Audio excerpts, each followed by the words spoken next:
Bueno, buenas tardes muchachas. Saludamos también a todas las personas que se pudieron encontrar en el directo que nosotros hemos tenido. Eh, en las ocasiones anteriores no se había podido realizar las clases y las actividades por cuestiones técnicas. Tuve inconvenientes con el computador y con el celular que ya fueron superados, dichos impases. Y pues nosotros tenemos ahora unas temáticas que nosotros debemos de comenzar a volver nuevamente a complementar y también a tratar unos temas de que ya nosotros pues nos conciernen. A ustedes ya les tuvo que haber llegado las guías de trabajo del periodo anterior. Ya tenemos la distribución de este nuevo periodo. Tenemos nosotros ya que está ya por finalizar el año, nada más nos faltan 3 periodos y que nosotros en estos 3 periodos vamos a comenzar a trabajar en referencia a lo que es el proyecto de certificación. Entonces vamos a dedicarle a este tiempo un lapsus para poder definir ya lo último en referencia a la sociología jurídica y el derecho, que es la guía que va a estar próxima a distribuirse en estos días, que ya nosotros la hemos terminado hoy.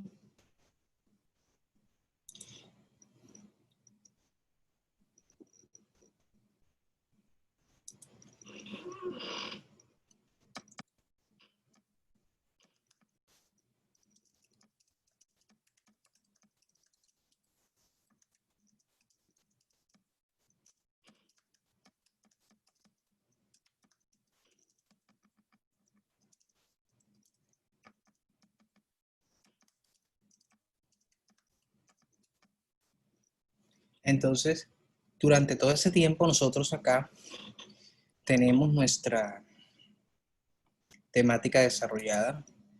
Vamos a trabajar y a dar el resumen de lo que nosotros debemos de tener pendiente sobre violencia intrafamiliar, feminicidio y la discriminación contra la comunidad LGTBI.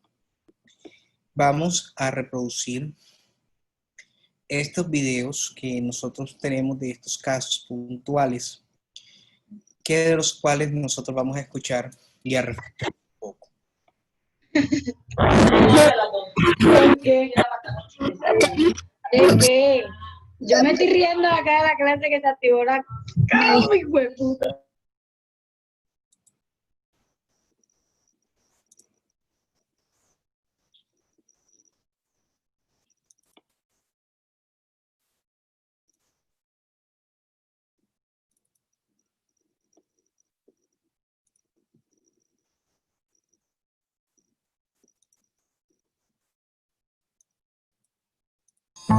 Me dijo que si volvía a perder una materia, la próxima vez sería peor. Me dijo que la culpa era mía por provocarlo. Me dijeron que soy una carga para ellos. Me dijo que la plata de mi sueldo solo era para cosas de la casa. La violencia intrafamiliar es un delito. Digan lo que digan, denuncie.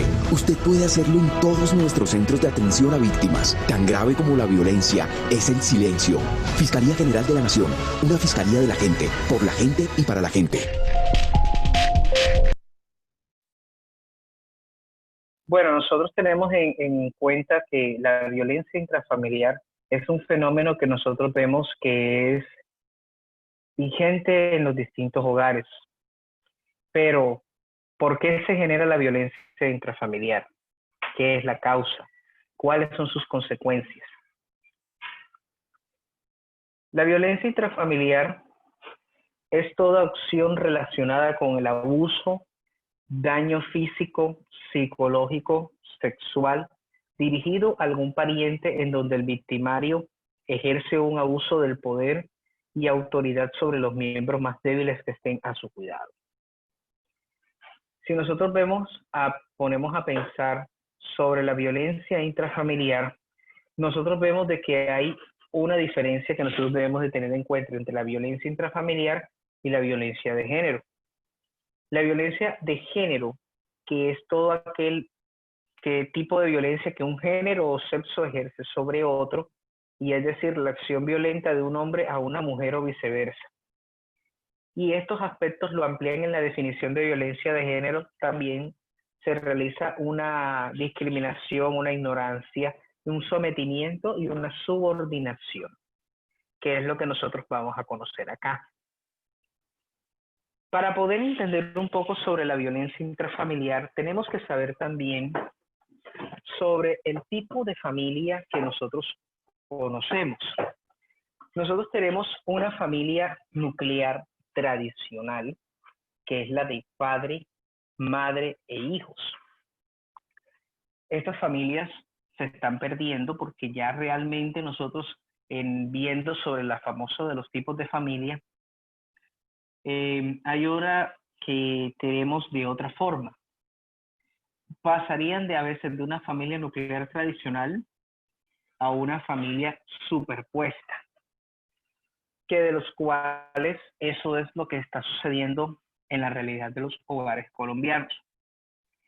Otro tipo de núcleo es la familia extensa, que es donde es la familia nuclear, o sea, padre, madre e hijos, más un pariente, ya sea la suegra, el suegro u otros parientes más. La familia ampliada o multinuclear está integrada por parientes no nucleares. Los parientes no nucleares son los diferentes a padre, madre e hijos o hermanos, que son los que, por ejemplo, los primos, las tías, los cuñados, las cuñadas. Esa es la familia ampliada o multinuclear. Hay una familia monoparental que está integrada por un padre o madre, cabeza de hogar o cabeza de familia. Y la superpuesta o la recompuesta, que está integrada por padrastros, madrastras e hijastros.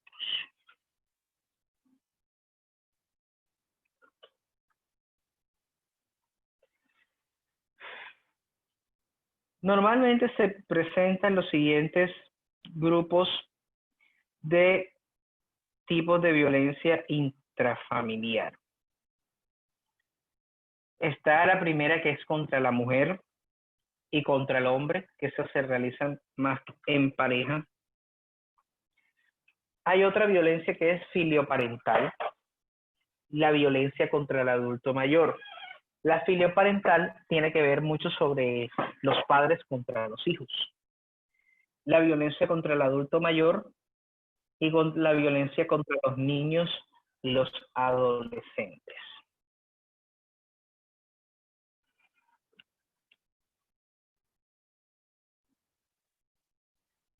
Nosotros tenemos varios tipos de maltrato.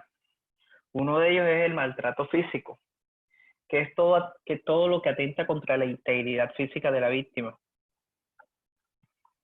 Todo lo que son los golpes, las fracturas, los arañazos,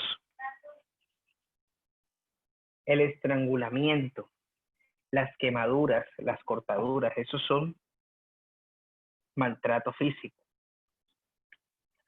El maltrato psicológico o emocional es la opresión o la imposición de autoridad en el uso del lenguaje fuerte e intimidatorio, donde realiza el abuso verbal, el rechazo, el aislamiento, el aterrorizar o intimidar o amenazar, ignorar y corromper. El maltrato de abuso sexual, que son conductas que implican a realizar un tipo de contacto sexual de manera forzosa. El acceso carnal violento es una de ellas, y el incesto. También existe un maltrato económico cuando un miembro del hogar es el que realiza el control absoluto de la parte financiera. Pues hay varios factores en los que influyen en una violencia doméstica. Los antecedentes, la falta de control de impulsos, la carencia afectiva, el abuso del alcohol y las drogas. El victimario tiene un perfil psicológico, que es un perfil determinado por el grado de inmadurez, la dependencia afectiva, la inseguridad emocionalmente inestable y también que es impaciente e impulsivo. También demuestra superioridad, traumas de la infancia que de pronto pueda tener, los celos, la carencia de expresión de sentimientos y diálogo, la intolerancia, que es muy posesivo y también presenta mucho miedo al abandono. Y la víctima, que es en este caso la mujer, demuestra el temor en hacer valer sus derechos, manifestándose también en una baja autoestima, una inseguridad, una sumisión, la negación y el sentido de culpa, que también se sienten que son poco valoradas, el déficit de cariño y la dependencia económica. Para los menores de edad también presentan ciertas diferencias con el de la madre, pero ellos, como son los espectadores del abuso, ellos pueden presentar inseguridad, el temor, el aislamiento, el bajo rendimiento académico, el alcohol y la drogadicción, la personalidad violenta o sumisa, la tensión, el estrés y los traumas. Y esto es algo muy grave en el sentido de que estos menores pueden repetir los mismos episodios que ellos han podido ver.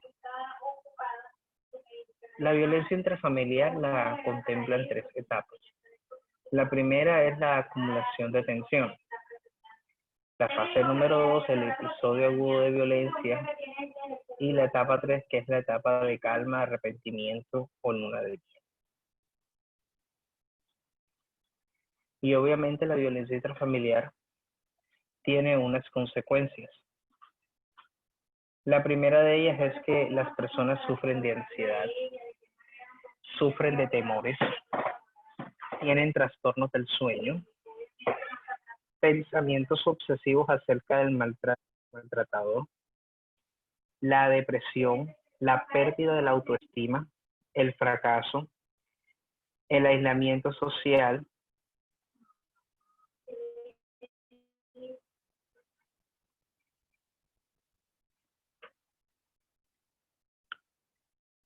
también los trastornos psicosomáticos, el alcoholismo, el tabaquismo, la drogadicción y el suicidio. En los menores tienen otras consecuencias. Replicar de lo vivido, lo que estábamos hablando de repetir los episodios de violencia con otras personas, los problemas para asociarse,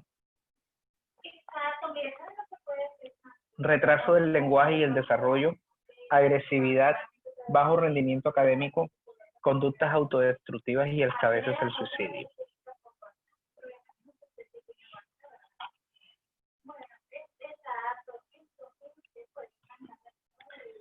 Para el agresor, tiene como consecuencias el rechazo de todas las personas, la sed de justicia, el aislamiento, la baja autoestima, la frustración, el resentimiento, el abuso del alcohol y otras sustancias. Miren que aquí las víctimas, nosotros podemos ver que entre la edad de los 10 y 14 años, en hombres y mujeres es la cifra más alta. Estos son datos del año 2006 sobre este tipo de estadísticas, donde el 33.5% de las mujeres en edad de 10 a 14 años son atacadas y han sido víctimas del maltrato. Y estos casos se cuentan por casos de intolerancia.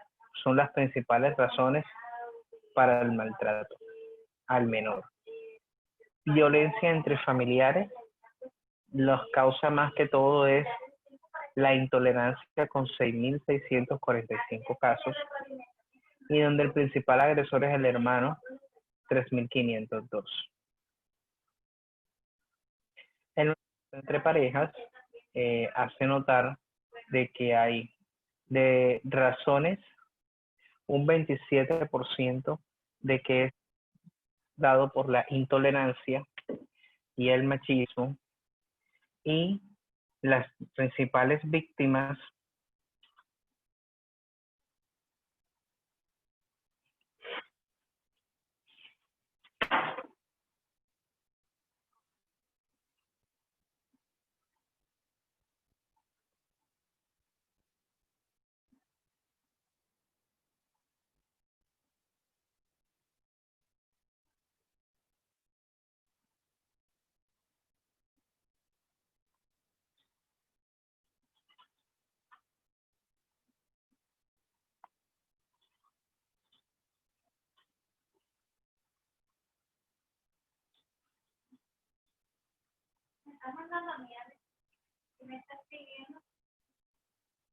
puede ser, Oscar. Sí.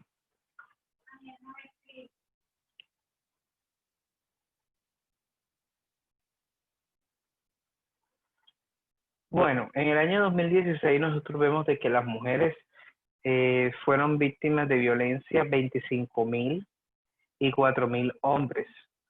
Menores de edad, niños y niñas o adolescentes, 5.827 casos. De otros familiares, 8.710 casos. Ancianos, 933. Las ciudades con más víctimas tenemos a Bogotá con 11.687 casos. Después le sigue Medellín, Cali y Barranquilla. Tenemos que el promedio del el agresor, más es el hombre que la mujer.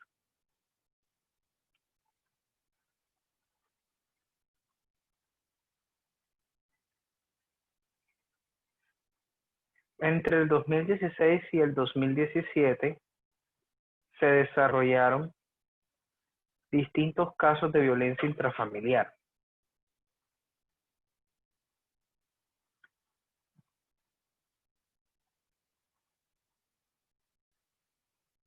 Entre el 2016 y el 2017. Miren, hombre fue quemado por su compañera sentimental en el Chocó. Estos son varios de los casos. Otros casos de violencia intrafamiliar se presentó en Yopal, Casanare.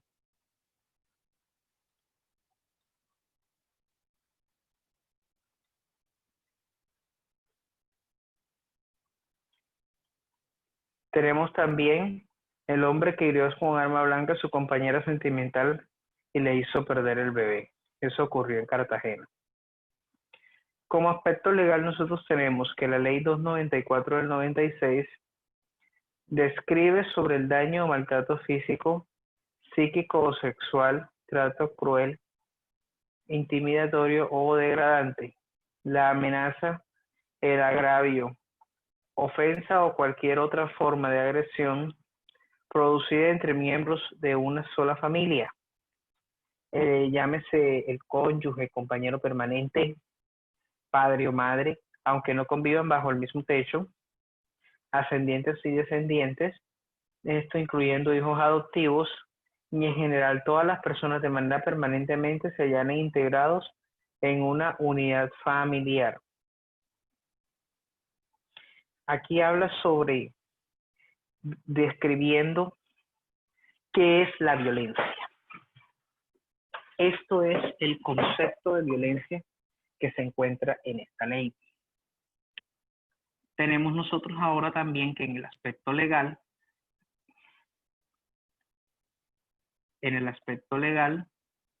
también podemos la ley 12 de 1992 en su artículo 19 establece que los estados partes tomarán medidas necesarias para proteger al niño contra el abuso físico o mental, descuido, trato negligente, explotación, abuso sexual mientras se encuentra en custodia por un adulto. Aquí describe sobre la violencia a los menores de edad. Ley 248 del 95 busca prevenir, sancionar, erradicar la violencia contra la mujer si se evidencia algún tipo de abuso o maltrato.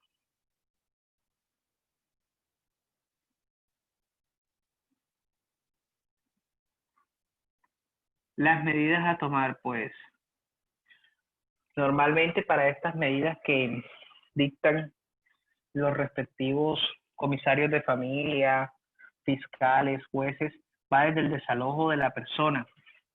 La orden de alejamiento resuelve en el tema de la custodia de los menores, le hacen pagar los gastos hospitalarios, los gastos psicológicos, la protección a la víctima y el tratamiento educativo.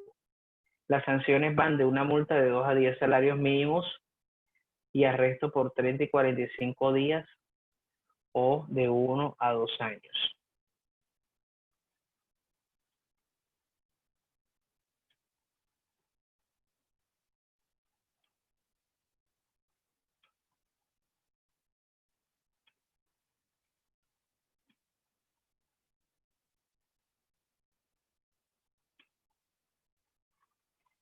¿Cuáles son las posibles soluciones para frenar la violencia intrafamiliar?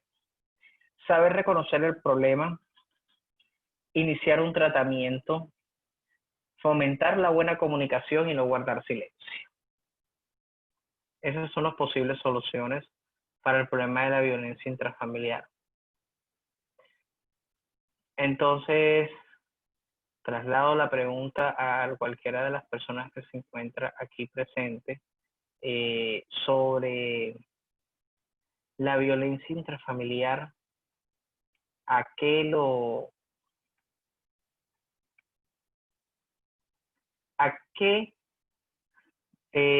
por ejemplo, Sandy, tú en tu casa has visto vecinos o algo que hayan tenido algún tipo de episodio de violencia intrafamiliar que no se ha podido, que han podido identificar y que han podido ustedes actuar al respecto para evitar que ese episodio vuelva a continuar o pueda volver a continuar?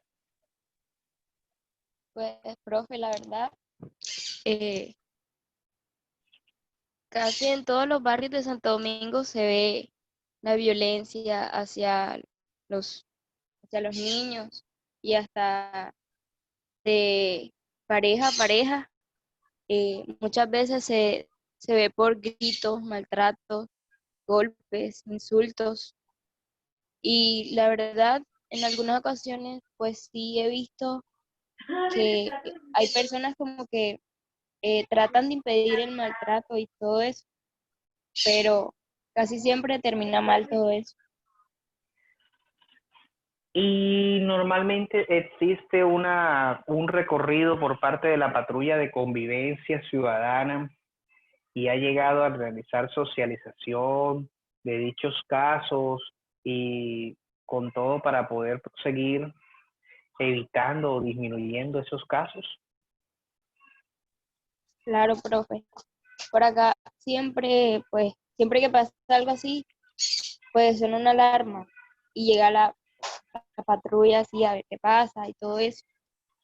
Y más que todo en casos de los niños, siempre llega el bienestar familiar y pues socializar con los padres, a ver qué pueden lograr.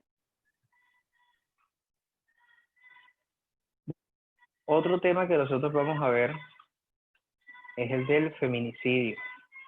El feminicidio también es otro fenómeno que nosotros tenemos a nivel mundial para nosotros hablar de la tolerancia y por qué se causa el feminicidio. Aquí en Colombia emitieron una alerta y esta alerta se manifiesta de esta forma. Heidi Soriano y su pequeña niña de 4 años, víctimas de feminicidio en Bogotá, fueron asesinadas brutalmente con arma blanca. Fernanda Pérez, 19 años, víctima de feminicidio en Neiva. Durante 3 días, el hombre que decía amarla, su novio, la mantuvo secuestrada, la violó constantemente y le propinó golpes tan contundentes que la dejaron en estado de coma. Los médicos no pudieron hacer nada para salvarla, pese a que ella estuvo luchando 1 semana por su vida. Ellas tres hacen parte de las 11 mujeres y niñas que en la última semana han sido víctimas de feminicidio en Colombia. Queremos recordarles que el feminicidio es un crimen de odio, que es castigado por la ley, que no tiene beneficios, que no tiene rebajas de pena. Sin embargo, en la mayoría de los casos los victimarios se han amparado en el amor para decir que las querían tanto que preferían verlas muertas a verlas con otra persona. Esa justificación que hace el victimario no puede ser la constante en los tribunales para que el feminicidio no sea castigado con la contundencia que merece. Es necesario que el Estado colombiano active urgentemente todos los mecanismos que amparan las leyes para poder proteger a las mujeres. En la mayoría de los casos, ellas ya habían acudido más de 3 veces a las comisarías de familia a denunciar a sus compañeros sentimentales. Habían pedido ayuda, habían denunciado que las habían golpeado, habían pasado por medicina legal. Esto quiere decir que todo el proceso para poder ayudarlas falló. Y es lo que exige la ley 1257 del 2008. Que las mujeres que estén en peligro, que sean víctimas de violencia de género, reciban toda la atención del Estado en la parte emocional, en la parte física y en la parte judicial. Una mujer que en este momento esté siendo víctima de violencia de género por parte de su familiar, de su papá, de su compañero sentimental, de su amigo, de su novio, y ya lo haya denunciado en más de una oportunidad, seguramente está en ese camino de caer en el feminicidio, como lo ha dicho Medicina Legal. En este momento, mientras ustedes están viendo este video, cerca de 6.753 mujeres pueden estar siendo víctimas de feminicidio porque ya la ruta de las autoridades han alertado que ellas están en medio de relaciones en las que el hombre ejerce violencia y puede terminar en un asesinato, en un feminicidio. Por todas estas mujeres que han perdido la vida, pero sobre todo por las que están en riesgo en este momento, no es hora de callar.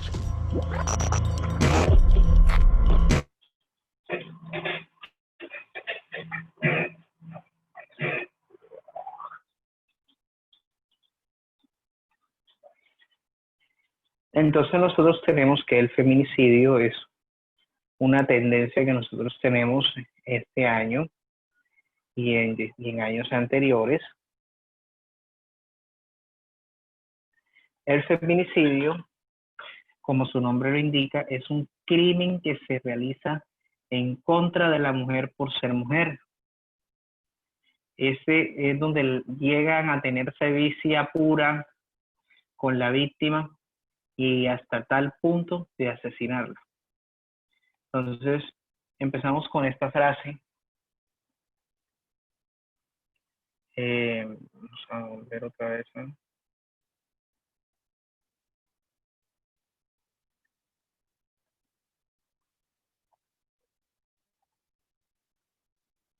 La mujer, quien puede llegar a ser madre, amiga, alguien amable, cariñosa, está encantada de decirte que te equivocas.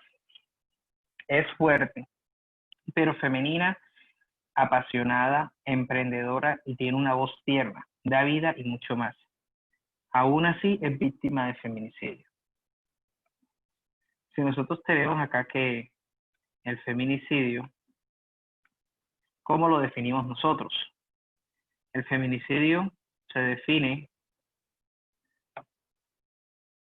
como el asesinato de mujeres por razones de género. Son sometidas en la mayoría de los casos a signos de tortura, mutilaciones, quemaduras, ensañamiento, producto de las vejaciones o de la violencia sexual ante las cuales son objeto. Esto se presenta no solamente en Colombia, sino también en países de Latinoamérica. ¿Cuáles son sus consecuencias? Agresión por su pareja no es la única modalidad de feminicidio. También lo es a través de una agresión sexual, por ejemplo, una violación. Y en este acto que se comete el asesinato de la mujer también lo es. O la prostitución relacionada con la trata de personas es igualmente otro de los contextos sociales en donde las mujeres se convierten en víctimas por ser condición de mujer.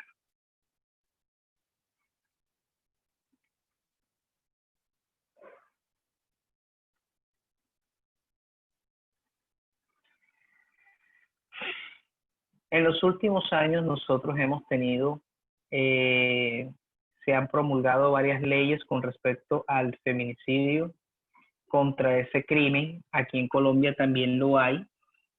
Y entonces nosotros podamos identificar cuáles son los potenciales asesinos, cuáles son los potenciales asesinos en serie a través de las escuelas, la familia y los medios de comunicación.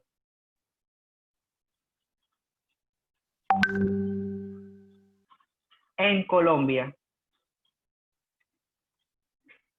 ¿qué ha pasado con el feminicidio? Hasta el 2015 no era un delito como tal. Estaba dispuesto en el numeral 11 del artículo 104 del Código Penal como un agravante al homicidio que fue introducido por la Ley 257 del 2008 por el Congreso de la República. Pero en el año 2015 sale la Ley 1761 del 6 de julio del 2015 con 104 votos a favor y 3 en contra, el proyecto de ley de la pena del delito de feminicidio simple, que estaría entre los 20 y 41 años, superando la del homicidio simple, que oscila entre 17 y 37 años, pero también no tiene los beneficios de excarcelación. Entonces hay algo, como nosotros tenemos una cultura en Colombia de que todavía seguimos con el asesinato, el aumento del 22% también preocupa a las autoridades, porque en el 2015 pasó, al pasar de 100 muertes, a 122 en el 2016. Según esto fue realizado por el periódico El Tiempo el 8 de marzo del 2017. En América Latina podemos ver que Colombia tiene la tasa más baja de feminicidios en comparación con otros países de Latinoamérica, como Brasil, que tiene 4.719 casos. Y estos casos se dan por cada 100.000 habitantes.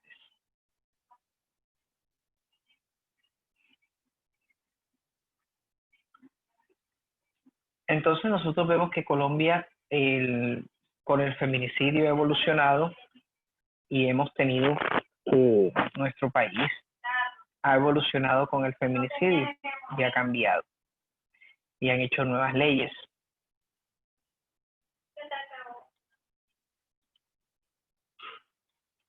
Y finalmente también nosotros vemos los casos de las comunidades LGTBI, y pregunto también, ¿en su colegio ha presentado casos de discriminación con respecto a esta comunidad? Porque, por ejemplo, nosotros tenemos acá el caso de Sergio Urrego, que fue un estudiante del Colegio Gimnasio Norte en Bogotá, donde su madre ganó una tutela con respecto a él. Noticia en desarrollo en Noticias Caracol. Está pasando y usted lo está viendo aquí en Noticias Caracol. Las directivas del Colegio Castillo Campestre adelantaron hoy el acto de desagravio ante la familia de Sergio Urrego, el estudiante que se suicidó al parecer por discriminación en la institución educativa. Estamos en vivo con Héctor Rojas y detalles de la jornada.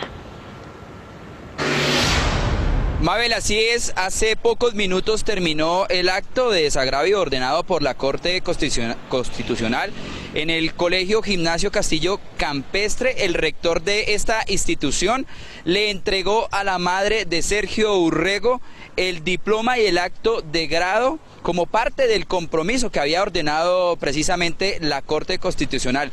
También fue develada una placa conmemorativa a la entrada del colegio. Esto fue lo que dijo el rector de esta institución. ¿Es verdad que un fallo de la Corte Constitucional obligó a que este evento ocurriera?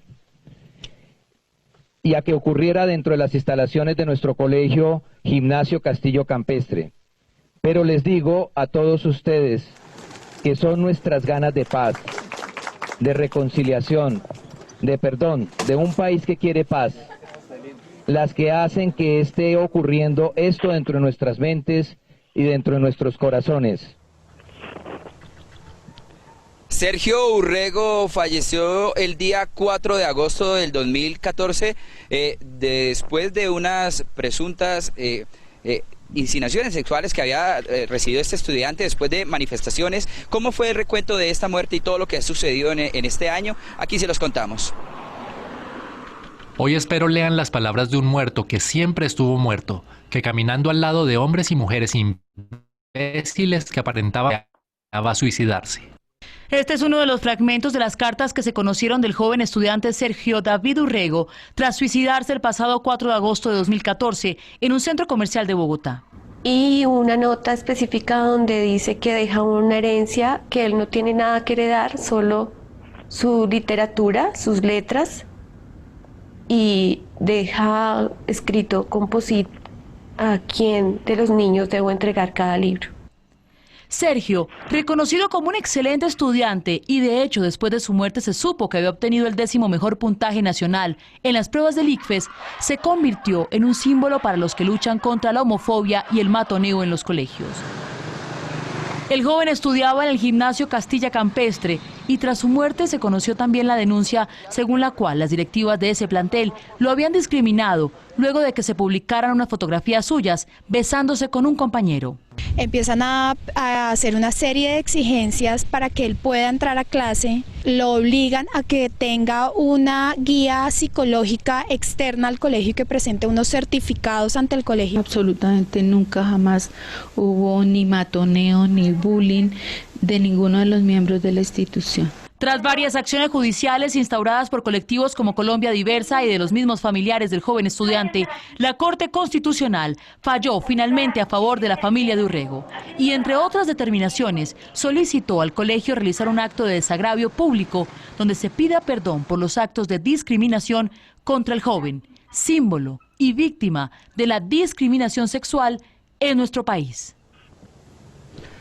Con este acto se pretendía una reconciliación por parte del colegio hacia la familia. También durante este evento se destacó la buena actitud del estudiante, ya que obtuvo el 10º puesto entre 1000 estudiantes debido a su rendimiento académico y que también obtuvo 370 puntos en la prueba del ICFES. Es la información por el momento. Héctor Rojas, Noticias Caracol. Estos casos también se presentan de intolerancia en los colegios. En las instituciones educativas se tiene que tener un trabajo mancomunado entre todos para evitar que esto pueda llegar a mayores. En el colegio donde ustedes están, en su comunidad, ¿se presentan dichas situaciones?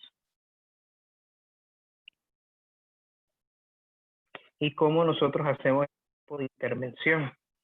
¿Cómo ayudamos a ellos a que eso no suceda? ¿O cómo ayudamos a que ellos no los discriminen?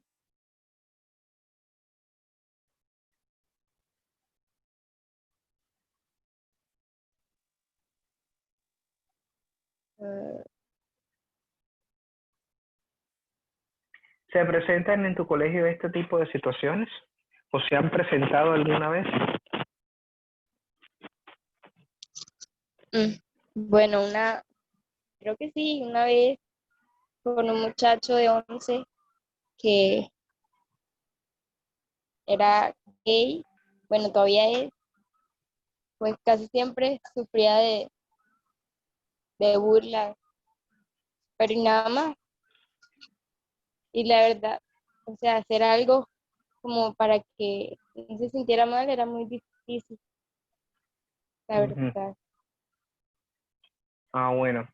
Entonces nosotros debemos ayudar a que esta comunidad tenga una mejor calidad de vida. Nosotros mismos en nuestra comunidad podemos prevenir de que esto no suceda. Y una de las maneras de lo que podemos hacer para que no suceda es que nosotros ayudemos a que todas estas, nuestra parte emocional se pueda corregir, ayudar a que todas estas personas a través de nuestros canales, de los canales que existen por parte del gobierno, para que nosotros prevengamos esto en los colegios y en los comités de convivencia escolar. En los colegios, en los comités de convivencia escolar y todo lo que es respectivo para que nosotros podamos tener en nuestra vida común, llegar a tener tolerancia con estos casos. Bueno, entonces, ya con esto terminamos la parte del módulo pendiente. Vamos a hacer un receso de 5 minutos para poder continuar con el otro tema pendiente que tenemos sobre el que vamos a iniciar de manejo de correspondencia y archivos.